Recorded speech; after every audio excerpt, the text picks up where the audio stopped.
let's just jump right into this. Welcome to today's Explainer, where we're going to undertake a highly rigorous, frankly unprecedented linguistic analysis of a truly bizarre digital artifact. Our source text today is the transcript of a piece of media originally titled Happy Morning Jazz, January Bossa Nova Instrumental and Relaxing Jazz Cafe Music for Studying. Sounds great, right? But as you're about to see, what lies beneath this super soothing title is an absolute, chaotic, algorithmic fever dream. We are going to treat this wild stream of consciousness with the utmost academic seriousness. We're peeling back the layers of code and glitch to figure out exactly what kind of machine-generated poetry we're really dealing with here. So to make sense of this, we're breaking the analysis into 5 phases. We've got 1. Relaxing jazz versus reality. 2. The nursery rhyme mashup. 3. Sensory overload and colors. 4. Waiting in the line. And 5. Decoding the repetition. All right, let's start with section 1, relaxing jazz versus reality. Now, think about the stark, almost violent juxtaposition between the packaging of this content and the actual product. We're given a promise, right? A tranquil, lo-fi aesthetic designed for quiet concentration. You know, bossa nova, relaxing cafe music. But then we look at the actual transcript of what the algorithm delivered. Instead of gentle saxophone melodies, we are immediately assaulted with the line, "The motor on the bus goes boom, boom, boom." The cognitive dissonance is just staggering. We are promised a quiet morning cafe, and instead, we're handed a malfunctioning, explosive public transit vehicle. Which leads us perfectly into section 2, the nursery rhyme mashup. Once we peel away that fake jazz exterior, we have to look at the structural ingredients the algorithm actually decided to use. And this brilliantly illustrates the sheer brute force of content farm algorithms. We're dealing with Wheels on the Bus, Finger Family, Baba Black Sheep, Baby Shark, and Bingo. Obviously, these are completely distinct, foundational staples of early childhood media. But here, they aren't presented sequentially. Oh no, they are violently crammed together into a single, breathless narrative. You literally have the daddy finger riding the bus while Baby Shark interacts with the Baba Black Sheep. It's like a Frankenstein's monster of nursery rhymes, just stitched together with zero regard for narrative cohesion. But the algorithm doesn't just mix these songs together. It actively degrades them. Take Bingo, for example. Instead of the expected traditional lyrics spelling out a dog's name, the machine completely loses the thread. It just starts spitting out a corrupted numerical sequence. It says 3 Ningo, 5 6, there was a 7, and then, get this, it issues an almost apologetic system error, simply stating, oops, 10. The fundamental linguistic structure completely breaks down. It's honestly as if the artificial intelligence momentarily forgot what language it was even supposed to be speaking. And that structural breakdown brings us to section 3, sensory overload and colors. Because, when the narrative fails, the algorithm resorts to pure, unadulterated stimulation. The absolutely crucial point here is how visual data is injected into an audio transcript. When we break down the color mentions, red, purple, blue, yellow, green, pink, we realize these aren't adjectives describing objects in a story. No, the algorithm just aggressively shouts them entirely at random. Right in the middle of a sentence about a bus, the word purple will simply drop from the sky. It is a mathematical spray of primary colors designed for one thing, triggering dopamine in a developing brain.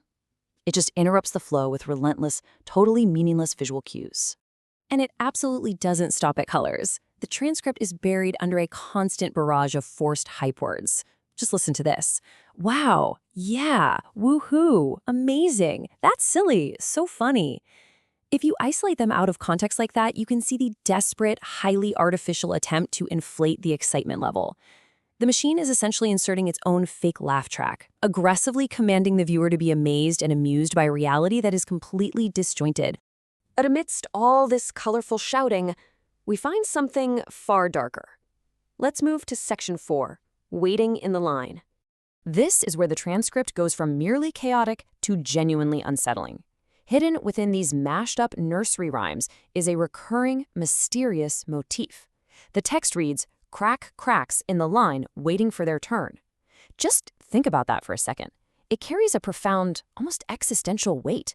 Who exactly is in this line and what are they waiting for their turn to do? The algorithm just entirely abandons the cheerful aesthetic of Baby Shark and suddenly introduces this ominous queue of faceless entities waiting in some kind of weird digital purgatory. If we track these sequential beats of this mini-narrative, the escalation is, well, terrifying. Step 1. They are in the line waiting for their turn. Step 2, a sudden violent command, drown, drown. Step 3, a frantic escape, how fast they run. The logic shifts from a mundane waiting room straight into a catastrophic event. It's a deeply dark, poetic sequence, randomly generated by a machine that's just blindly trying to optimize watch time.